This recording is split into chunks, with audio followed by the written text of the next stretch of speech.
Hello. Hello. हाँ, hello Bhagat ji से साहब। मैं सत्संग आपसे एक बात पूछना चाह रही थी। मेरा बेटा है छोटा वाला। जी। जैसे वो पैसा परमात्मा के अकेला रख जाता है, उपदेशी तो है नहीं वो। हम्म। उपदेशी तो खाली मैं ही हूँ, और वो परमात्मा के मतलब 500 रुपया रख जाता है उनके चरणों में, तो रख लेने दूं या नहीं रखने दूं? रख लेने दो, जब गुरु जी आए तब दे देना, दान कर देना। हाँ, मैं ये वो उनसे भगत जी से कह रही थी, मैंने भाई मैंने पूछूं। मैंने कोई की नहीं, अगर कोई बाहर वाला है, कोई अनुपदेशी है, कोई रिश्तेदार है, उनके तो हमने रखने नहीं है। ना ना, वो बेटा है छोटा वाला, हाँ, वो तो रख अगर देता है। परिवार का ही यदि सदस्य है और यदि अपनी श्रद्धा से वो यदि गुरु जी के चरणों में ऐसा कुछ रखता है, हाँ, कभी दंडवत भी कर जाए। हाँ तो कोई दिक्कत नहीं है। जब परमात्मा आए तो परमात्मा को दान कर देना, और उनको भी थोड़ा ज्ञान सुनने के लिए बोलते रहो। ना समझते तो हैं, मैं पोस्टर लाई एक नीचे लगाया, समझते तो हैं। और मैं जैसे हलवा बनाती हूँ परमात्मा का, तो सबको दे देती हूँ। जैसे किराएदार रहता है उसको भी दे देती हूँ, कोई दिक्कत तो नहीं है। ना ना, तो दे सकते हैं अपने परिवार वालों को, आज तक तो कोई। मालिक की दया से बहुत गलतियां वही, अब आपकी किताब ही पढ़ रही हूँ, 83 पेज पहुंच गई, 84। वो समझ में दिन आ रहा कुछ? बहुत कुछ, बस आंखों से आंसू निकलेंगे। ज्यादा कुछ कहूंगी तो मैं आपसे कि मेरी तो सारी मर्यादा खंड कर रही, जो मैं आज तक ठीक ही ना है रही। एम्स से लेके कहीं यहाँ बात रही हूँ, यहाँ बात रही हूँ, बाद में बेहोश, 12 तारीख को बेहोश है के गिर गई थी। तो रे जी मालिक, मैं तो सारी मर्यादा में खंडित है जा रही। अब रिश्तेदार ऐसे, अब उस दिन भी दिवाली से बची रही, मैं नहीं उतरी। जी साथ संगति से आई थी ना बंदास भगत जी यहाँ से। वो जी। अचानक रिश्तेदार आए, मैं नीचे नीचे ही थी, कुछ लेने के, मैं जाती ना पड़ी रहती हूँ जब तबीयत सही ना। वो उन्होंने आते ही मेरे एकदम पैर छू लिए, मैं एकदम, मेरा दिमाग घूम गया, गला लगा लिया और एकदम पैर छू लिए, मैं तो बोल भी ना पाई। अरे मालिक, मैं तो बात ना समझ, मैंने की मैं पैर नहीं छुपाती, मैंने की तुमने पैर छू लिए मेरे। मैंने की मैं कोई नहीं परमात्मा है। की शरण में हूँ, ऐसे बंदी छोड़ की। ऐसे कोई अचानक जबरदस्ती या धोखे से हमारे पैर छू लेता है तो उससे कोई मर्यादा खंड नहीं होती बहन जी। जब तक हमारे अंदर से उसको आशीर्वाद देने का भाव नहीं आएगा ना, तब तक मर्यादा खंड नहीं होती है। हाँ, मैंने की परमात्मा, ये बंदी छोड़, तुम्हारी किताब मिली, मेरे को ज्ञान हुआ मालिक, में तो अज्ञानता में जी रही है परमात्मा। कोई तो परमात्मा ने उतारा, आपने निमित्त बना के मालिक, अब उनकी समार कर रहे हैं। कोई बात नहीं, पर कल की भी है एक कजरौला में सासंगति, जी। जहाँ लेट के जाऊंगी मालिक की दया से, लेट के जाऊं भगत जी, कैसे भी जाऊं, ये दर्द बंद है जाना मेरा।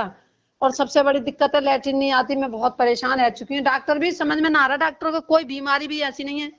परमात्मा ये की दया से मुझे थायराइड थी वो भी खत्म, कोलेस्ट्रॉल था वो भी खत्म, लीवर फैटी था वो भी मालिक ने खत्म कर रखा है, तेजाब बहुत निकलता था वो भी बंद है। बस एक खाली दर्द और ये लैट्रिन नहीं आ रही है, यही दिक्कत है। डॉक्टर को समझ में ना, एम्स में आया, कहीं भी नहीं आ रहा कि क्या है रहा है ये। बहन जी, वर्तमान में जो बीमारियां हैं ना, हम्म। देखो, डॉक्टर केवल शरीर का रोग ठीक कर सकता है गोली दवाई से। डॉक्टर हाँ जीव के कर्मों का जो दर्द है, जो रोग है, वो ठीक नहीं कर सकता। कर्मों का दर्द तो परमात्मा ही ठीक करेगा, संत ही ठीक करेगा। तो हाँ अब आपके हाथ में शंका समाधान पुस्तक आ चुकी है।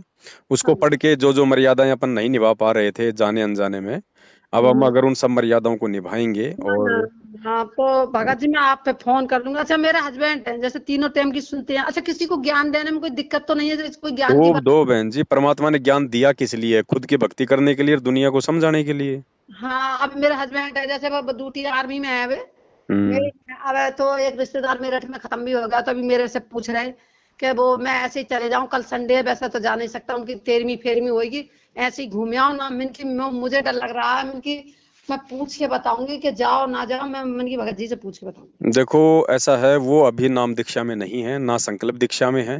हाँ। वो जाएं या ना जाएं उनकी मर्जी है, लेकिन आपने जाने ना जाने में भी सहयोग नहीं करना। ये भी नहीं कहना कि जी आप चले जाओ मैं नहीं जाऊंगी, उसमें भी सहयोग हो जाएगा। मैं क्योंकि तो आपने उनको आदेश दे दिया कि जी आप चले जाओ, वो भी गलत हो जाएगा।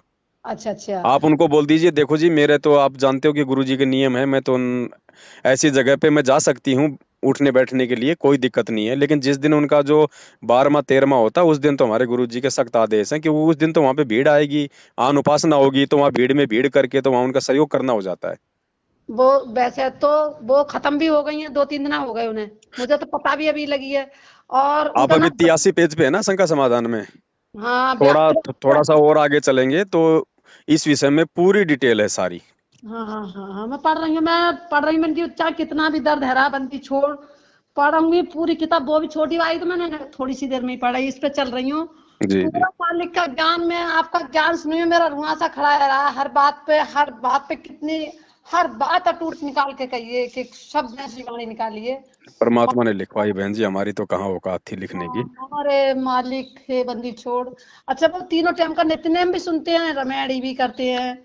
जी। अच्छा, कोई ऐप तो उनके अंदर है ना, मेरे परि घर में बच्चों में दोनों बेटा है ना, उन पर कोई ऐप है। हम्म। और वो भी सुनते हैं। अब मैंने कई नहीं सुना, एक दिन वो हनुमान जी की और कबीर परमात्मा की सुनिए ना, कि मुझे दिखाओ हनुमान जी मुझे बड़ा बता रहे हैं। तो उन्होंने देखा मुझे, उसी चक्कर में भ्रमित कर दिया थोड़ा सा, और उसी में मैं पटक दी परमात्मा ने। वही दाढ़ी मूछ वाली बात आ गई, मेरे मुंह में से निकल गई, पता ना उनकी कहाँ से आदेश आया, गुरु जी ने तो पता ना कहीं ना। और मैंने जो भगत जी आपसे कुछ कही है, तो मैं गुरु जी के आदेश से, मालिक से मैं क्षमा चाह रही हूँ, अगर मेरे मुंह में से कुछ निकल गई है ऐसी कोई बाणी, तो मैं हम्म। अपनी ना ना, ऐसा कुछ नहीं है बहन जी, ऐसा बहुत कुछ नहीं है। मेरे मालिक मन में दोष आ गया हो आपके प्रति भी कोई बात को लेके, तो परमात्मा क्षमा कर देना। ना ना, ऐसा कुछ नहीं। वो तो त्रेता में परमात्मा मुनिंद्र रूप में आए थे, हनुमान जी को अपनी शरण में लिया था, हनुमान जी को सतलोक दिखाया था। और गुरु जी ने कबीर सागर में लिख रखा कि आज हनुमान जी धरती पे भगत बन के भक्ति कर रहा है।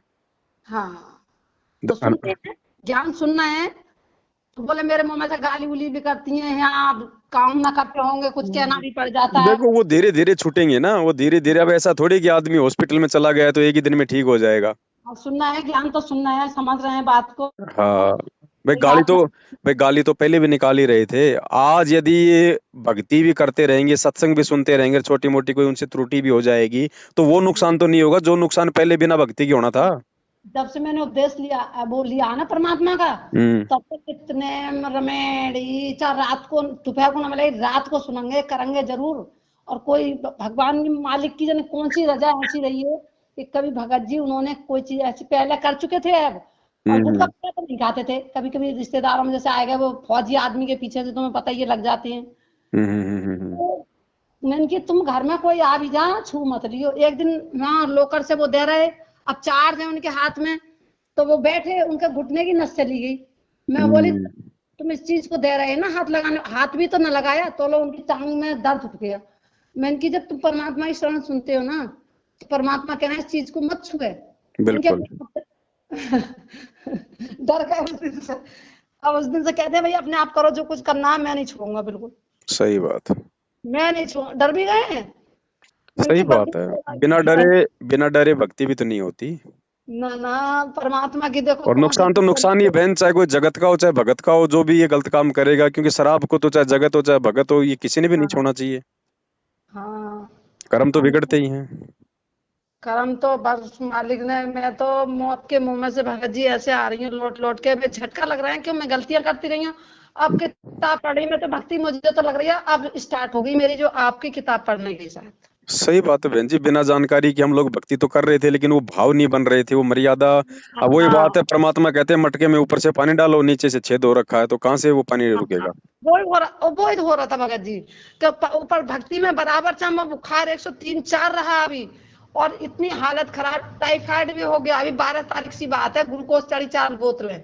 जी। और मैंने ये लगाओ किस तरीका से हिम्मत करके परमात्मा की, चाहे मैंने डिब्बा बजा के मुंह से बोल के कैसे वो मंत्र भी करे, मैंने भक्ति नहीं छोड़ी मालिक की। पर मटका में तो छेद है नीचे। बिल्कुल बिल्कुल बिल्कुल। अब ये जो पुस्तक है ना, ये वो छेद ही रोकेगी बहन जी, ये मर्यादा ही टूटने से बचाएगी। अब जानकारी होगी हमें, तो हम क्यों करेंगे गलतियां। हाँ सही में, मैं आप देख रही हूँ भगत जी की, मैं तो पूरी गलतियां कर रही हूँ। 1 सवा साल की भर्ती भक्ति मेरी ऐसी ही चली गई मालिक। सही, ये मैनेजमेंट वाले हमें कोई चीज बताते नहीं, ना ढंग से नियम बताते हैं, ना कोई ऐसी कोई जानकारी देते हैं परमात्मा के सत्संगों की या ज्ञान की। इनको तो बस ऐसा है, आ जाओ, नाम खंड हो गए तो शुद्ध करवा लो, ज्योति पाठ का पैसा दे जाओ, बस निकल जाओ यहाँ से। एक भगत जी आए थे, कहाँ के थे, आप वो सूरदास से हैं, आंखों से यही ने तुमने देखा है उनको। प्रकाश दास जी हैं, भिंड से, मध्य प्रदेश से। हाँ, वो आए थे यहाँ, जी। आए थे, और बोलने की प्रेरणा परमात्मा ने देखो कितनी बढ़िया दी जी। है। बहुत रात को सासंगति का एहसास भी ना होने दिया उन्होंने, बहुत अच्छे अच्छे शब्द गाए थे परमात्मा के। मिनकी देखो मालिक की, मैंने भगत जी अकेले बोल, मैं अकेला कब चलता हूँ, मेरे साथ तो परमात्मा चलते हैं। बिल्कुल सही बात। बहुत प्रेरणा दे रखी है उनको भी। मैं कह रही, फोटो भी लाई थी खींच के, मैं बच्चों को दिखा रही थी, मैंने देखो मालिक की। सही। मेरे भगवान आए हुए हैं, मानो इनको। तो एक बच्चे ने नीचे लगा रखा है बरामदे में, एक मैंने बड़ा कैलेंडर यहाँ लगा दिया, एक सामने लगा दिया। चलो। मान सब रहे हैं परमात्मा। देखो जी, गुरु जी बंदी छोड़ कब लेंगे, ये मालिक के आदेश है। हाँ, समय आने पे लेंगे परमात्मा, हाँ ऐसी हाँ। बात नहीं है ना। भगत के ये बच्चों को भी भगत जी, क्रेडिट मिलता है। हाँ जब मेरे यही नंबर है, मैं विक्रम, तुम तो जानते हो उनकी बहन ही बोल रही हूँ। ठीक है बहन जी, ठीक तो है। मैं सोच रही, गाड़ी तो घर खड़ी है भगत जी, ले जाना बेटा है ना, बाहर गया है बेंगलोर ना, तो कोई मैं बात। इनकी देखती हूँ बस, उसमें लेट उठ के चली जाऊंगी, जाऊंगी जरूर। ये भगत पवनदास भगत जी हैं, जी सब जी। देख रहे हैं, गाड़ी की व्यवस्था कर रहे हैं कि अगर ना तो गाड़ी करके ले जाएंगे गजरौला। मैंने कि चलो जहाँ की भी थोड़े धोरे की मैं कर लूंगी, परमात्मा आगे की करेंगे तो आगे ही साथ संगति करूंगी। पर जब भी मेरे घर में कोई जुड़ेगा भगत जी, आप आओगे, मैं साथ संगति, जो मेरे चाहे हस्बैंड जुड़ जाए, कभी भी हो, 2 साल में, 4 साल में, 6 साल में, मैं कराऊंगी आपसे ही भगत जी। कोई बात नहीं, परमात्मा दया करेंगे, हम भी आएंगे, ऐसी बात नहीं है। हाँ, जब भी मैं साथ संगति कराऊंगी मालिक, कभी तो सुनेंगे कदे, कभी तो दीनदयाल के भनक पड़ेगी काम। ठीक है बहन जी, ठीक है। ठीक है, जय हो बंदी छोड़ जय हो की। बंदी छोड़ की, सत्य। सत साहिब। तो ठीक है भाई बहनों, अब ये पुस्तक आ गई है परमपिता परमेश्वर जी की, शंका समाधान। और दास निवेदन करेगा जितने भी भगत भाई बहन हैं, जो भाई बहन इस पुस्तक को ऑर्डर कर चुके हैं और हम जिन जिन को डाक से या स्पीड पोस्ट से भेज चुके हैं, जैसे ही आपके घर में वो पार्सल आ जाए, सबसे पहले आपने इस शंका समाधान की पुस्तक को हाथ में लेके और एक फ़ोटो खिंचवा के दास के उसी मोबाइल नंबर पे 82 73 84 95 60 व्हाट्सअप कर देनी है। अगर आपकी इच्छा हो तो, अगर आपको लगता है कि पुस्तक मैंने छुप छुपा के मंगाई है और मैं अभी किसी के सामने नहीं आना चाहता, तो आप पे कोई दबाव नहीं, कोई ज़बरदस्ती नहीं है। आप प्रेम से पुस्तक पढ़ो, जिस दिन आपके समझ में आ जाए उस दिन उठा के फ़ोटो खींच के भेज देना। बाकी जो भाई बहन सीधे तौर पे साथ संगति से जुड़े हुए हैं, जिनको हकीकत का पता है, वो भाई बहन ज़रूर पुस्तक के आते ही सबसे पहले अपनी फ़ोटो खींच के मुझदास को व्हाट्सअप करें, ताकि ज़्यादा से ज़्यादा भगत समाज में इसका प्रचार प्रसार होगा। तो हर भगत ये पुस्तक मंगवाएगा, और भगत पुस्तक मंगवाएगा तो पढ़ेगा, और जब इसको पढ़ेगा वो भगत कभी भी ज्ञान में मार नहीं खाएगा। आज मैनेजमेंट हम भगत आत्माओं का फ़ायदा सिर्फ हमारी अज्ञानता के कारण उठा रहा है कि हमारे को जानकारी नहीं है, नॉलेज नहीं है। हम छोटी छोटी बातों के लिए हम उनके ऊपर आश्रित हैं, और वो ज्योति पाठ का आदेश दे दे के हमारे को लूट रहे हैं। तो इसमें समस्त जानकारी है। आपको सिवाय अपने भगवान के और सत्संगों के तीसरी चीज़ पे आश्रित होने की आवश्यकता नहीं रहेगी। जब आप इस पुस्तक को पूरा पढ़ लेंगे धैर्य से, आपको कंप्लीट स्टोरी समझ में आ जाएगी कि मुझे क्या करना है जब तक गुरुदेव हिसार जेल से बाहर नहीं आते हैं। बस इतनी सी दास की प्रार्थना है। बाकी सबका अपना अपना संस्कार काम करेगा, समझ में आना है या नहीं आना है। आज की साथ संगति में केवल इतना ही। आगे फिर परमात्मा दया करेंगे, फिर मिलेंगे। सत साहिब बंदी छोड़ सतगुरु रामपाल जी भगवान की जय हो।